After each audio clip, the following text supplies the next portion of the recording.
하나님 말씀 창세기 39장 1절에서 6절까지 말씀입니다. 우리가 60페이지 창세기 39장 1절에서 6절까지 말씀입니다.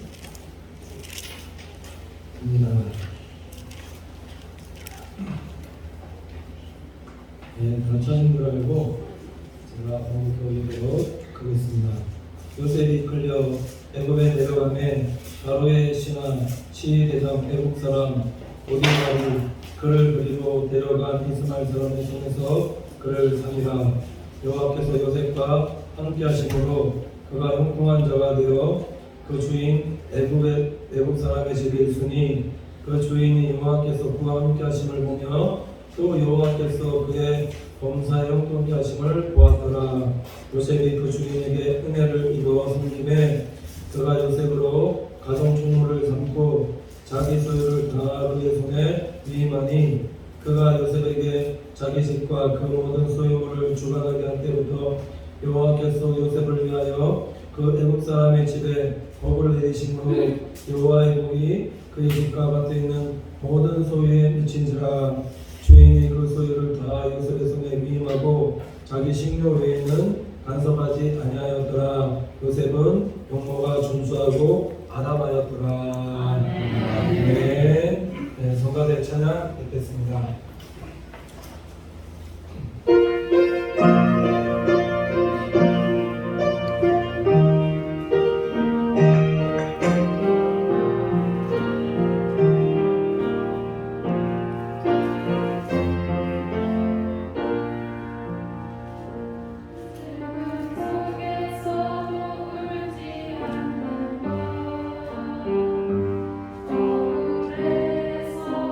울지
핸드폰 보시면서 인사하도록 하겠습니다.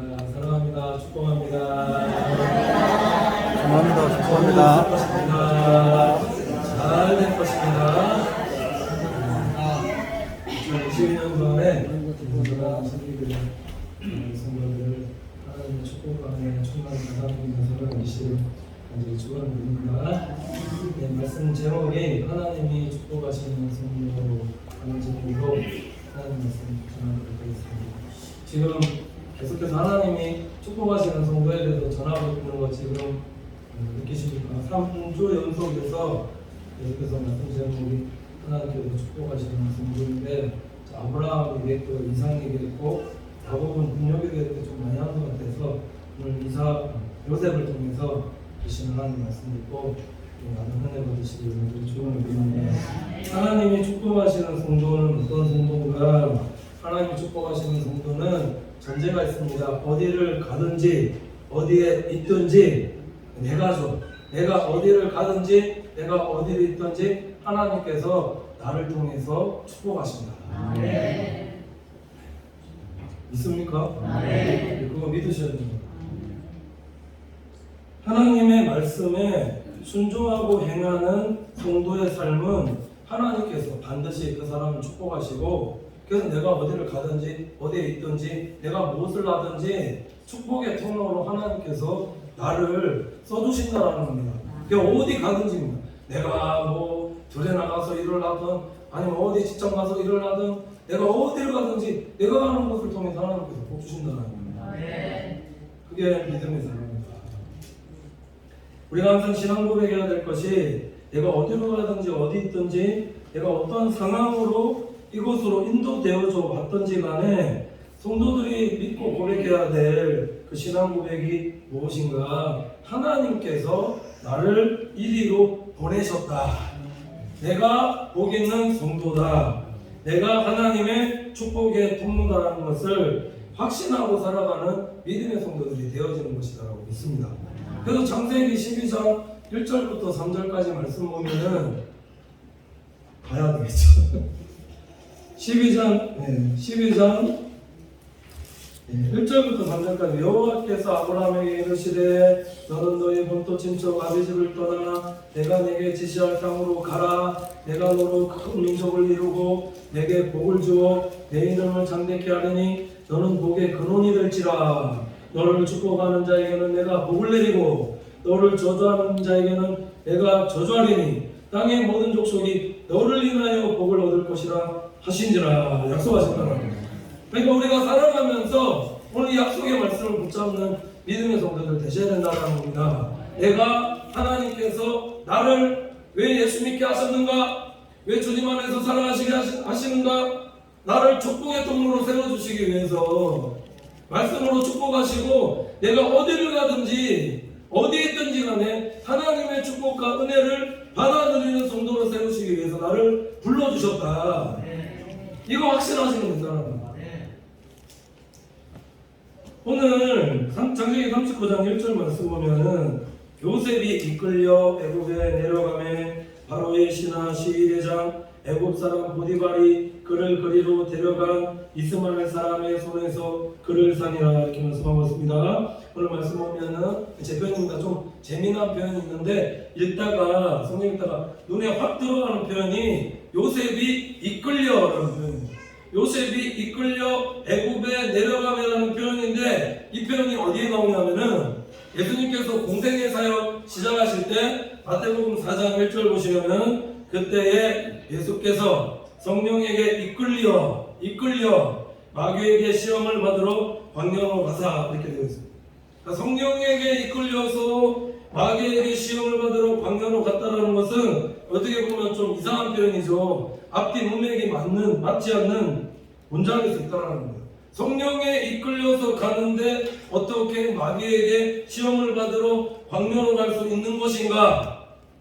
흔히 우리가 일반적으로 생각할 때 성령의 인도함을 받고 성령에 이끌려서 가면은 내가 생각할 때죠. 내가 생각할 때 좋은 거, 내가 생각할 때 이익을 얻을 수가 있는 거, 내가 생각할 때 뭔가 얻을 수 있는 것 이렇게 생각하기 때문에 그렇게 많이 생각하지 않느냐라는 거죠. 근데 중요한 것은 그래서 원망 불평하는 하나님의 경륜을 이해할 수 없고 하나님께 쓰임받을 수 없고 성장, 성숙할 수 없고 또한 내가 축복의 통로로 쓰임받을 수 없다라는 겁니다. 왜 그러냐면 성령께서 이끌려서 가는데 내가 갔는데 내 눈에 보기에 좋지 않은 곳, 내 눈에 힘들고 내 눈에 어렵다 생각하는 곳으로 이끌려가서 내가 생각하기에 좋지 않은 곳으로 가게끔 되어지면 그곳에 있는 동안에 내가 하나님 앞에 감사하며 내가 하나님 앞에 믿음 지키면서 원망 불평하지 않고 그렇게 행할 수 없느냐라는 겁니다.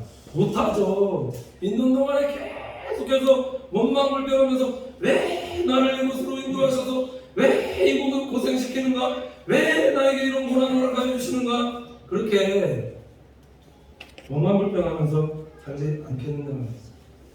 조금 다르게 말씀드리면 창세기 37장 36절 보시면 이런 말씀이 있는데 미디안 사람이 애굽에서 바로의 신하 시위대장 보디발에게 요셉을 팔았더라 이렇게 말씀하고 있습니다. 그러니까 요셉의 인간적인 삶을 보면은 형님들이 시기하고 질투해서 애굽의 노예로 팔려진 사람, 오늘날로 말씀드리면 이용당하기 딱 좋은 사람, 순진하고 순수한 사람, 세상적으로 딱 이용하기 좋은 사람이 요셉이었다. 이게 팩트죠. 정확하게 말씀드리면 그냥 팔린 겁니다. 근데 중요한 것은 성경이 우리에게 오늘 말씀해 주는 것은 요셉이 애굽에 팔리어 이렇게 나와 있는 게 아니라 이끌려라는 표현을 쓰고 있더라는 거죠. 세상 사람들이 어떻게 보든 간에 어떻게 하든 간에 요셉은 이곳으로 왜 인도되어져 왔는가? 하나님의 계획과 섭리에 의해서 성령에 이끌려서 인도되어져 온 하나님의 사람이 요셉이었다. 이렇게 신앙 고백하셔야 됩니다. 우리는 왜라는 질문을 던질 수가 있습니다. 왜 나를 이곳으로 인도해 오셨는가? 요셉 개인에게는 하나님께서 예수님처럼 예수님도 성령에 이끌려서 광야에서 훈련받으신 것처럼 훈련하시기 위함이고 다른 사람에게 있어서는 요셉을 통해서 하나님께서 복과 은혜를 축복의 통로로 삼아서 그 요셉이 있는 곳에 복과 은혜를 주시기 위함이다. 이게 하나님의 섭리다. 우리가 신앙생활하면서 항상 우리 사랑하는 성도들이 인정하고 살아야 될 것이 무엇이냐? 내가 오는 것 같은데 이게 내가 온 것인가? 이렇게 생각하지 말라는 거죠. 하나님의 섭리와 하나님의 정하신 때에 하나님 성령님께서 인도하셔서 나를 이곳에 불러주시고 이곳에 와서 예배드리게 하시고 이곳에 와서 하나님 앞에 영광 돌리게 하는 거지. 내가 내 발로 걸어왔다, 내가 이곳에 누군가에 발려서 왔다, 억지로 이곳에 왔다, 이건 아니다. 이렇게 사는 것과 인도되어져 와서 살고 있다라고 생각하면 이건 생각의 차이가 작은 차이지만은 이건 하나님께 주시는 복과 은혜가 틀리다는 겁니다. 때로 살아가면서 내가 생각하기에 왜 하나님께서 나를 이렇게 힘든 곳으로 인도하시는가? 왜 내게 이런 직분 맞춰서 나만 이렇게 어려움 당하게 하시는가? 왜 나를 이런 직장으로 인도하셔서 이렇게 힘들게 하시고 왜 나에게 이런 일들 일어나게 하시는가? 수도 없이 질문 던지면 살아가고 있지 않습니까? 보면 문제가 있죠. 왜 이런 질문 던지는가? 믿음이 떨어지고 신앙이 떨어지고 약속이 희미해지고 하나님의 말씀에 신뢰가 하지 않고 그러면 자꾸 이런 질문을 던진다는 거죠. 근데 중요한 것은 그래서 예배를 통해서 이 믿음을 회복하는 성도들 되셔야 된다는 거예요. 믿음이 회복되어지면 아니구나. 하나님께서 나를 이곳으로 보내셨구나. 나를 훈련 연단하시는구나. 나를 축복의 통로로 세우시기 위함이구나. 믿음으로 고백하는 성도들에게 이런 사람을 하나님께서 축복의 통로로 사용하여 주시라고 믿습니다. 이거 안 믿으면 어떡할 거냐? 안 믿으면 억울해서 어떻게 살 거냐라는 거죠. 누가 나를 어떻게 하든 오늘의 말씀의 핵심은 그겁니다. 나를 하나님께서 어디로 보내시든지 내가 어디 있든지 간에 하나님께서 나를 이끄신다. 나를 이끄셔서 보내셨다는 사실을 확신하며 신앙생활하며 살아가시는 믿음의 성도들 되시기를 간절히 축원할 겁니다. 그런 성도는 복 있는 성도예요. 왜 하나님이 요셉을 이끄셔서 애굽의 보디발의 집으로 보내셨는가? 4절 5절 제가 읽어드리었습니다. 요셉이 그 주인에게 은혜를 입어 섬김에 그가 요셉으로 가정 조물을 삼고 자기 소유를 다 그 손에 위임하니 그가 요셉에게 자기 집과 그 모든 소유물을 주관하게 한 때부터 여호와께서 요셉을 위하여 애굽 사람의 집에 복을 내리심으로 여호와의 복이 그 집과 밭에 있는 모든 소유에 미친지라 이렇게 말씀하고 있습니다. 요셉을 하나님께서 왜 애굽 사람 보디발의 집으로 인도하셨는가? 보디발의 가정에 복 주시려고 이겁니다. 요셉에게 있어서는 하나님 입장에서 보면은 하나님께서 요셉을 하나님의 사람으로 훈련하기 딱 좋은 곳이 어디였냐면 보디발의 집. 거기서 훈련 받거든요. 오늘 다 읽지 않았지만은 어떤 훈련을 받는가? 보디발의 가정 조물에 있으면서 행정의 훈련을 받고 예쁜 거기에 보디발의 아내가 있었지 않습니까? 거기서 이성적으로 유혹당하지 않고 뒤에 나중에 보면 말씀 보면 목선이 나오는데 이게 보면은 위로 하나님께서 높이시는 사람은 보면은 우리 지금 요즘 세상 살아가면서 그렇지 않습니까? 뭐 성적인 주문이나 어떤 성적인 잘못 보면 위로 올릴 수 없거든요. 그러니까 이쪽으로 싹 보내시고 또 감옥으로 보내시는데 감옥 왜 보내시는가? 높이시기 위해서 낮추시는 거죠. 쭉 높이시려고 끝까지 높이시려고 하나님께서 미리 감옥 보내셔서 쭉 겸손을 훈련하게 하나님께서 보내셨다. 그러니까 얼마나 복이 있냐는 거죠. 근데 모른다는 거죠. 그러니까 모르면 이제 얼마나 불평하는 거죠. 이걸 뭔가 하나님의 경륜과 섭리의 시각에서 보지 않으면 우리 신앙생활도 마찬가지다라는 거죠. 내가 살아가는 삶 가운데 뭔가 하나님의 섭리와 경륜과 이런 시각으로 내 삶을 보지 않으면 그러면 계속해서 일어나는 게 뭐냐면 원망불평이다. 오늘 좀 다르게 말씀드리면 하나님은 이런 억울한 상황 속에서도 반드시 어떤 축복을 허락하여 주시는가? 만남의 축복을 허락하여 주시더라. 오늘 1절 말씀 보시면 그것을 성경이 우리에게 말씀해 주고 있는데 요셉을 성령님께서 어디로 이끄셨는가? 미디안 사람의 손에 파셔서 바로의 신하, 지휘 대장, 애굽 사람, 보디발의 집 이렇게 나오고 있습니다.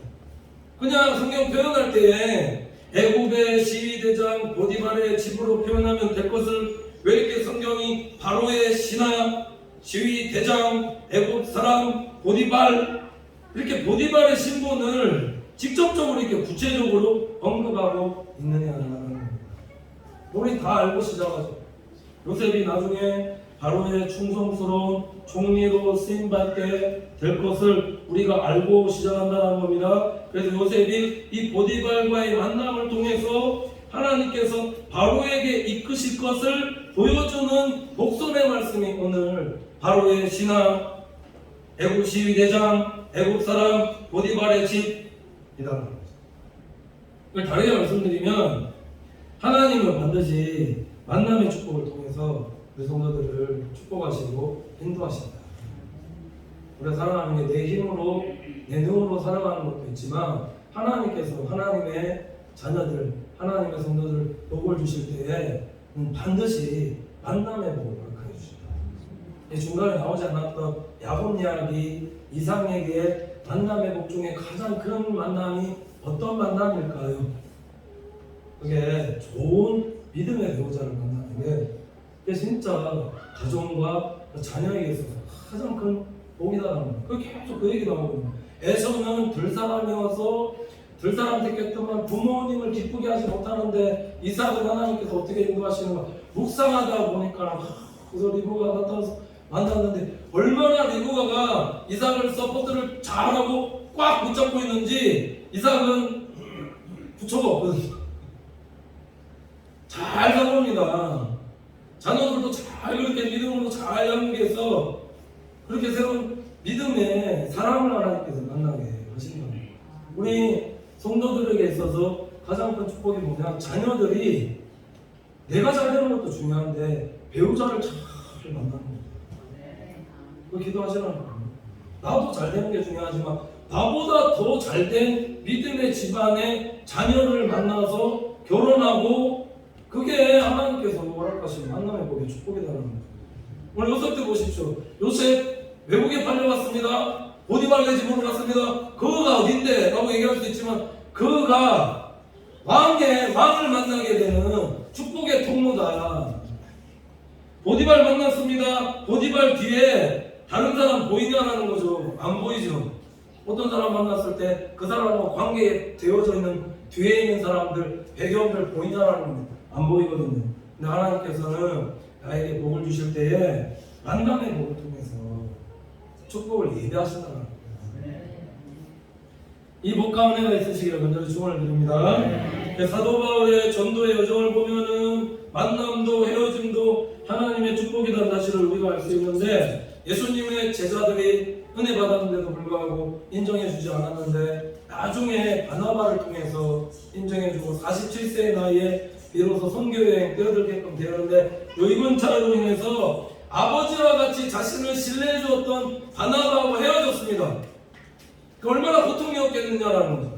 자기는 아무도 인정해주지 않았는데 이 바나바를 통해서 안디옥 교회에 사역할 수 있게끔 이렇게 되어졌는데, 하나님께서 정한 섭리가 되자, 이건 제가 보니까 이제 사도 바울이 홀로서기 할 수 있을 때쯤에 바나바와 헤어지게 하는 게 아닌가. 딱 헤어지고 나니까 우리가 생각할 때 헤어짐이고 너무 슬프고 안 좋은 거 아니다 이렇게 받아들일 수 있겠지만, 아니요. 딱 헤어지고 나니까 하나님께서 어떻게 사도 바울에게 이 복음을 위해서 만남의 복을 허락하시는가. 헬라 선교를 위해서 헬라말 잘하는 신라를 하나님께서 예배하셔서 만나게 하시고, 그 다음에 영적인 아들, 이제 세워졌으니까 영적인 아들 이제 훈련하고 하라고 디모데 만나게 하셨고, 물질적으로도 하나님께서 동역자 자주상사 루디아 만나게 해주시고, 평생 옆에서 자기하고 일할 수 있는 장막 완전히 레임스는 브리스길라와 아굴라보도 만나게 하셨다. 하나님은 만남의 복을 통해서 일하신다는 겁니다. 만남도 헤어짐도 모두가 하나님의 관점에서는 축복임을 믿는 성도들 되시기를 간절히 축원을 드립니다. 항상 헤어짐이 있을 때도 하나님이 항상 더 좋은 만남 허락하여 주실 거야.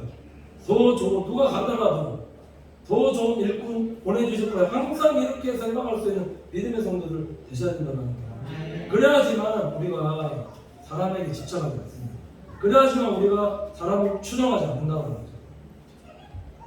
근교의 목사님들이 다 이렇게 해갖고 보면은 이렇게 저도 이렇게 몇 분 이제 아시는 분들이 있는데, 창원의 S교회 있을 때 저도 나름대로 이제 전임 이제 사역까지 하지만 이제 하다가 외국으로 갈라 했을 때 혹시나 하는 마음에 붙잡지 않을까. 그러니까 그래도 그 당시 이제 청소년 사역에서 제이보이 밴드에게 쓰임받고 있고, 한참 이제 제 편으로 보면 잘 나갈 때 찬양인도도 잘하고 막 할 때 붙잡지 않을까 생각했는데 안 붙잡으시더라고요. 왜 그러는가? 그게 물론 관계적인 것도 있겠지만 사람에 집착하지 않습니다. 왜냐하면 나 말고도 더 좋은 분들을 하나님께서 보내실 거다라는 그게 믿음이라는 거예요. 그래서 사람 집착하지 않고 사람 추종하지 않다.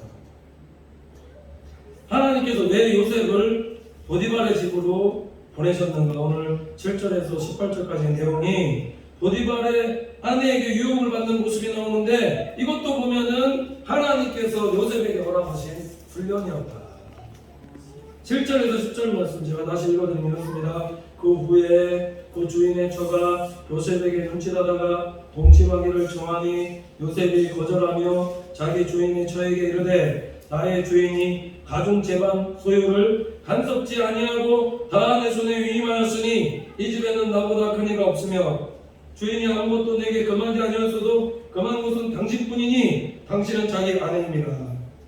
그런즉 내가 어찌 이 큰 악을 행하여 하나님께 득죄하리까? 여인은 날마다 요셉에게 청하였으나 요셉이 듣지 아니하여 동침하지 아니할 뿐더러 함께 있지도 아니하니라. 이렇게 말씀합니다. 하나님께서 지금 요셉을 훈련하시는 방법이 무엇이었냐면 성적인 유혹을 이기는 훈련을 하셨는데, 중요한 것은 아무도 보지 않는 곳에서, 아무도 보이지 않는 곳에서 바로 이런 유혹이 있을 때 이기는 성도들이 되어질 수 있는가 없는가, 이게 요셉 이야기가 아니라 오늘 우리의 이야기로 받아들이시면 되겠다는 겁니다. 어떤 목사님께서 이런 말씀하셨는데, 그 사람을 알 수 있는 것은 그 사람이 혼자 있을 때 어떻게 행하는가를 보면 알 수 있다. 이렇게 말씀하셨는데 이것의 의미는 혼자 있어도 하나님 앞에서 고람되어 할 수 있는가. 다르게 말씀드리면 혼자 있어도 아무도 보지 않는 사람이 보고 있는 사람이 없어도 하나님의 말씀대로 행하는 사람이 되어질 수 있는가 없는가. 하나님 계속 우리를 테스트하시는 거예요. 이 얘기가 그냥 요 얘기만 보면 그래서 그 아무도 없는 곳에서 요셉 그 보디발의 아내를 통해서 이렇게 시험하셨구나 훈련하셨구나 받아들일 수 있지만 이게 창세기로 들어가면은 아담과 하와를 통해서 에덴 동산에 하나님께서 다 허락하셨는데 선악과 선악을 알지 못하는 선악을 알게 하는 선악과만 먹지 못하게 하나님께서 그렇게 하셨거든요. 진짜 이것을 아무도 보는 사람이 없어도 먹는가 먹지 않는가. 아무도 보지 않는 곳에서 하나님의 말씀대로 행할 수 있는 사람이 되어질 수 있느냐. 때로는 우리가 사탄마귀로부터 이런 미혹과 유혹을 참 많이 받게끔 되어지는데 세상적으로 얼마든지 편하게 살 수 있는 방법들 참 많이 있다는 거죠. 적당히 세상과 타협하고 눈에 보이지 않는 곳에서 적당히 속이며 얼마든지 내 이익을 위해서 살아갈 수가 있다는 겁니다. 이런 것들로부터 진정으로 타협하지 않고 하나님 말씀대로 순종하며 살 수 있을 것인가? 그냥 노예로 종으로 적당히 편하게 즐기면서 살 것인가? 그러니까 신앙생활은 항상 선택이지. 말씀대로 행하느냐 하지 못하느냐. 이런 선택이 주어졌을 때 요셉이 어떻게 했는가? 요셉은 거절했다는. 왜 거절했느냐? 세상적으로 그 동침하면 얼마나 편하게 살 수 있느냐라는 겁니다. 주인에게 가족종으로서 이미 신임받고 있고 안 보는 데서 즐기면 되거든요. 적당히 즐기면 누가 알겠습니까? 근데 중요한 것은 누가 알겠는가? 하나님 아시다. 만약 여기서 요셉이 수락을 하고 삶을 살았다면은 그럼 뒤에 종리가 되어졌겠는가? 주인공이 성경에 나오니 지금 요셉이 주인공이 될 수 있었겠는가? 없었다는 거죠. 그럼 요셉이 무엇을 하였는가? 거절이다라는 겁니다. 편하게 사는 것에 대한 거절. 이게 말씀 중심의 살아간다는 거죠. 동침을 거절하면 노예로서 죽임을 당할 수도 있습니다. 평생 그 안에 살아야 되니까 그 여인의 미움을 받고 산다라고 생각해보죠. 평생 동안 내가 노예로 보디발이 지금 팔려왔는데 노예거든요. 아무런 권한이 없습니다. 근데 계속해서 거절해서 계속해서 미움받는다는 그 삶 살 수 있겠느냐는 거예요. 미래가 없죠. 그래서 결과적으로 이런 거절을 통해서 누명을 쓰고 억울함당하고 노예보다 종보다 못한 감옥으로 인도되어지지만 오늘 성경이 우리에게 주는 축복의 말씀이 뭐냐면 하나님이 감찰하고 계십니다. 하나님이 감찰하고 계시고 그런 억울한 상황 속에서도 하나님이 반전의 은혜, 역전의 은혜를 하나님께서 주시더라는 거죠. 그러니까 우리 사랑하는 성도님께서는 내가 하나님의 말씀을 세상 살아갈 때 포기한다 할지라도 말씀대로 행하는 정도의 삶을 살아갈 때 하나님께서 반드시 내 삶을 지금 현재는 잃는 것 같지만 반드시 좋은 것으로 채우시고 회복시킨다는 것을 항상 믿음으로 고백하는 성도들 되셔야 됩니다. 에서의 팥죽왕도의 그 눈앞의 이익 때문에 하나님의 자녀로 살아가면서도 불구하고 말씀대로 행하지 못하고 팥죽왕도를 얻으려다가 하나님 주시는 축복들, 영적인 복들 다 잃고 만다는 겁니다. 내 것을 양보하고 포기할 수 있어야 된다. 거절할 수 있어야 된다. 정직하게 행할 수 있어야 된다. 이게 믿음이라는 겁니다. 하나님께서 내가 말씀을 선택하더라도 내가 좀 손해본다 할지라도 더 하나님께서 좋은 것도 내게 허락하여 주실 거다. 이상이 그렇잖아요. 이상이 그래서 꿈을 파다가 양보하는데 하나님께서 더 넓은 곳으로 인도하시고 내 이 포기하면서 정직하게 장사하고 일하며 행하였더니 처음에는 정직하게 하면 재료값도 많이 들어가고 하니까 손해보는 것 같지만 그거 손님들이 다 안 나가는 거죠. 잘 되는 집 보면 흑수로 맛있거든요. 맛있는 이유가 조미료 많이 써서 그런 게 아니고 좋은 재료로 최선의 최상질의 그런 좋은 음식들로 하니까 그러니까 국물도 그냥 뭐 다시다 같은 거 넣는 게 아니라 뭘로 우리는 거죠. 그거 하니까 맛있으니까 손님 많이 먹고 돈 많이 내 이 포기해가면서 정직하게 이렇게 얘기했더니 부정직하게 하는 사람들보다 더 잘되게 하시는 거예요. 그러니까 하나님께서 하라는 거 하고 하지 말라는 거 하지 않으면 하나님이 더 잘 되어지게 인도하여 주신다. 왜 그러냐면 성령님은 정직의 영입니다. 정직의 영. 내 안에 성령님께서 역사하시고 있다는 것은 내가 하나님 앞에서 정직한 삶을 살아가는 믿음의 성도들 되어질 때에 성령님께서 오늘 요셉과 같이 나와 함께 해주시는 삶을 살아갑니다. 비정직한 사람에게 어떤 죄를 범하는 사람에게 하나님께서 함께 하시는가? 아니요, 하나님 떠나시거든요. 사울 보십시오. 정직하게 행하지 못하고 직분 주셨는데 세워주셨는데 하나님 말씀대로 행치 못하니 하나님 함께 하시지 않잖아요. 대적을 일으키시고 골리앗을 통해 하나님께서 낮추시지 않습니다. 이게 하나님의 공로입니다. 에릭 리들이라는 영국의 육상 선수가 있었습니다. 1924년에 파리올림픽에 참가했는데 이분이 금메달 후보였거든요.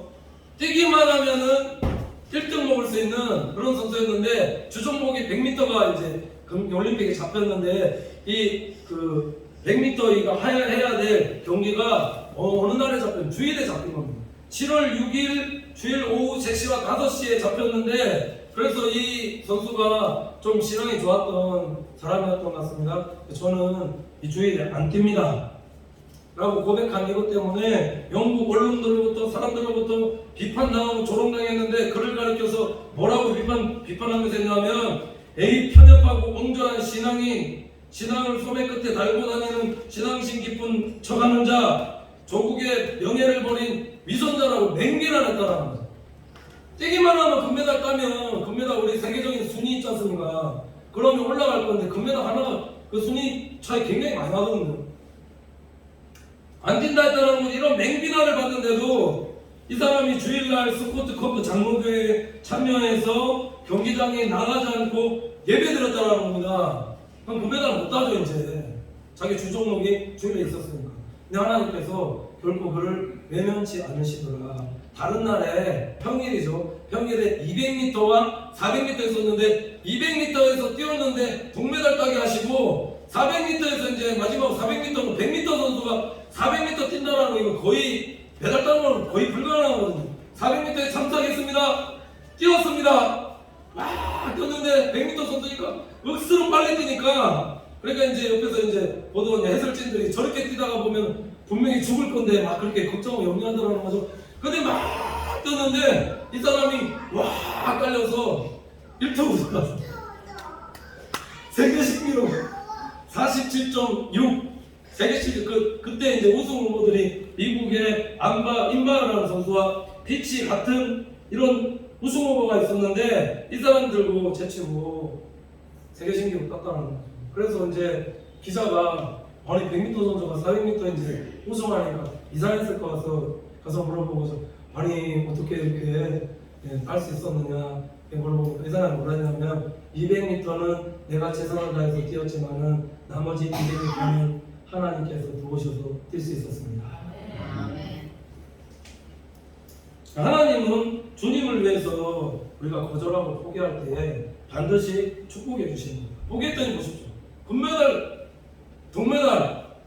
자 그때 뛰었으면은 우리 요건 좀 덜 먹었겠지만은 금메달 하나밖에 안 땄는데 보니까 금메달, 동메달 더하여 주시고 더하여 주시는 겁니다. 오늘 새벽에 말씀드렸는데 수냄 여자의 순종 아무도 순종하지 않아서 7년 동안에 사마리아 땅에 북이스라엘에 그렇게 기근이 있었는데 엘리사의 말 듣고 7년 동안에 다른 곳으로 떠나 있어라. 블레셋 땅에 갔다 왔잖아. 갔다 왔는데 보니까 자기 집하고 전통 다 잃어버렸는데 하나님이 어떻게 역사하셨는가? 게하시와 이스라엘 왕하고 대화하고 있는데 이 게하시가 이스라엘과 이 수냄 여인에 대해서 좋게 이야기하고 있을 때 그 타임에 맞춰서 하나님께서 이 수냄 여인 보내셔서 왕에게 호소하게 하시고 잃어버렸던 것 집과 전토와 그까지만 찾은 게 아니라 떠날 때 1년 7년 있었지 않습니까? 1년, 2년, 3년, 4년, 5년, 6년, 7년 밭에 소출까지 그거 다 해서 이 여인에게 주어라.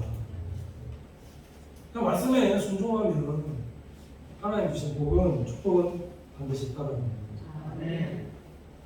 순종이 얼마나 축복이면 하나님의 사람은 어디로 가든지 어디 있든지 하나님께서 은혜 주시는데 창세기 39장 20절 23절 보시면 이에 요셉의 주인이 그를 잡아 옥에 넣으니 그 옥은 왕의 주수를 가두는 곳이었더라. 요셉이 옥에 갇혔으나 여호와께서 요셉과 함께 하시고 그에게 인자를 더하사 전옥에게 은혜를 받게 하시며 전옥의 옥중제수를 다 요셉의 손에 맡김으로 그 재반 사물을 요셉이 처리하고 전옥은 그 손에 맡긴 것을 무엇이든지 돌보지 아니하였으니 이는 여호와께서 요셉과 함께 하심이라. 여호와께서 그의 범사에 형통케 하셨더라.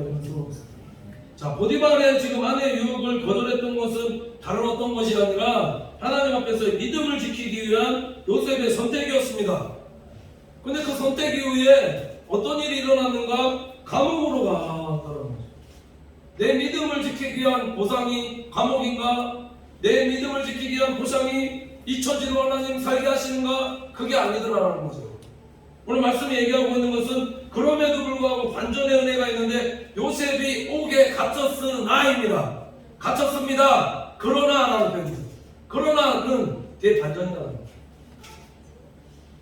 보디발이 집이 참 제가 볼 때 진짜 훈련의 장소로 만남의 축복이 있는 장소 참 좋은 곳을 하나님께서 요셉을 인도하여 주셨다는 사실이 그 감옥이 어떤 감옥인가 말씀 묵상하면서 보니까 왕의 제수를 가두는 곳이었더라. 그냥 제수를 가두는 곳이었더라 이렇게 나오면 되는데 왕의 제수를 가두는 곳이었더라. 성경의 복선이죠. 하나님의 경륜이고 비밀이다. 축복을 고난 안에 숨겨놓은 거죠. 축복을 억울함 속에 하나님께서 감춰주신 겁니다. 현재 눈에 보이지 않지만은 만남의 축복을 하나님께서 가는 곳마다 지금 허락하여 준 것을 볼 수 있는데 왜 이렇게 하시는가? 받추시려, 쓰시려. 전옥에게 은혜를 더하게 하시고 그에게 인자를 더하사 이렇게 나오거든요. 인자를 더하사라는 거. 이거 하나님의 사랑의 헤세드거든요. 문으로 보면 하나님의 사랑을 더하게 하셨다. 그러나 이 표현이 자 하나님 말씀대로 행하는 주의 자녀들은 어디 가든지 어디에 있든지 하나님의 사랑을 받게 하는데 하나님의 사랑을 받게 하면 조명해지는 겁니다. 표현의 의미는 하나님의 사랑을 받게 하면은 사람들에게도 사랑받게 하신다. 조명이라는 것은 쫙 하나님이 말씀대로 주의 말씀 내 발에 되며 내게 비치니이다. 하나님 말씀으로 계속 조명해 주는 사람은 자꾸 비춰주셔서 사람에게 은혜 받게 하시고 면접 봐도 잘 되게 하시고 어딜 가든지 위로 머리가 되게 하시고 꼬리가 되지 않게 하시고 위에만 계속 아래에 있지 않는 그런 복과 은혜를 하나님께서 받게 하십니다. 그러니까 지금 과정을 보면은 노예로 종으로 때로 억울한 누명으로 심지어 감옥까지 인도하는 것을 볼 수가 있지만은 그러나 낮추셔서 겸손케 하시고 하나님의 사람 귀한 일꾼으로 사용하시기 위한 하나님의 섭니다. 그러니까 하나님의 사람은 어디 가든지 어디 있든지 축복의 사람으로 축복의 동료로 쓰임받는다. 이 훈련을 하나님께서 요셉이 종리가 되어지기까지 몇 년 시키셨는가? 13년을 훈련시키시고 중요한 사실은 훈련과 연단도 때가 되면은 다 끝난다는 거예요. 그러니까 아브라함도 자녀 이삭 드리고 났더니 하나님께서 그의 믿을 이신층이 인정하시고 그 뒤에 시험 연단 없거든요. 훈련 없거든요. 계속 축복해 주시는 거예요. 이 사실을 10편 105편 17절에 22절 이렇게 말씀하고 있는데 한 사람을 앞서 보내셨으며 요셉이 종으로 팔렸도다. 그 발이 착고에 상하며 그 몸이 쇠사슬에 메었으니 곧 여호와의 말씀이 응할 때까지라. 자, 팔린 이유가 여호와의 말씀이 응할 때까지라. 그 말씀이 저를 단련하였다. 왕이 사람을 보내어 저를 방석하며 열방의 통치자가 저로 자유케 하였도다. 자, 때가 되었을 때 하나님께서 방석하였다는 거 풀어줬다. 자유케 하였다는 것이고 왜 그랬는가? 마지막 결론이죠. 저로 그 집의 주관자를 삼아 그 모든 소유를 관리케 하고 임의로 백관을 제하여 지혜의 장로들을 교훈하게 하였도다. 이렇게 말씀드렸습니다. 결론이 뭐냐면 요셉을 하나님께서 애굽의 집의 주관자로 삼아서 모든 소유 관리케 하고 백관들을 제하여서 지혜로운 장로를 교훈케 하셨는데 귀하고 복된 일꾼으로 하나님께서 번성케 하시고 애굽 보내서 온 제사장 보디베라의 딸 아스나프 하나님께서 결혼도 시키시고 자녀도 낳게 하시고 출세하게끔 하시고 그 이유가 왜 그렇게 하셨는가? 영혼 구원 먼저 보내셔서 형님들에게 팔렸지만 형님들도 다 용서하고 나중에 하나님의 경륜을 깨달으면 영혼 구원하려 하나님께서 이렇게 먼저 보내셨구나. 그러니까 우리 사랑하는 성도님들의 신앙의 고백은 하나님께서 나를 어디로 가든지 어디 있든지 나를 보내셨다, 나를 축복의 통로로 세우셨다 믿음으로 고백하는 성도들 되어서 내가 있는 곳에서 하나님께 기하고 되게 쓰임받는 우리 모든 성도들이 되시기를 간절히 축원을 드립니다. 기도하겠습니다. 하나님 감사합니다. 사랑하는 주의 권속들 늘 하나님 말씀에 순종하는 자녀들 어디를 가든지 어디 있든지 하나님 축복이 있게 하여 주시고 나를 이곳으로 하나님께서 보내신 걸 확신하고 복에 있는 성도로 축복의 성도로 살게 인도하여 주시옵소서. 우리 인생 살아가다 보면 왜 나에게 이런 고난과 어려움을 당케 하시는가 질문할 때가 많이 있지만 이 모든 것들 나를 하나님의 선한 도구로 사용하시기 위한 하나님의 섭리임을 깨닫고 모든 힘들고 어려운 상황 속에서도 우리의 믿음이 잃지 않는 우리 믿음의 성도들 다 되어지게 인도하여 주시옵소서. 어디를 가든지 어디를 있든지 하나님의 복과 은혜가 늘 나와 내 자녀들과 후손들에게까지 늘 함께하는 믿음의 축복과 은혜를 충만히 받아 누리며 하나님 앞에 귀하고 되게 쓰임받으며 살아가는 우리 교회와 우리 성도들 다 되어지게 인도하여 주시옵소서. 감사드리며 예수님의 이름으로 기도드립니다. 아멘.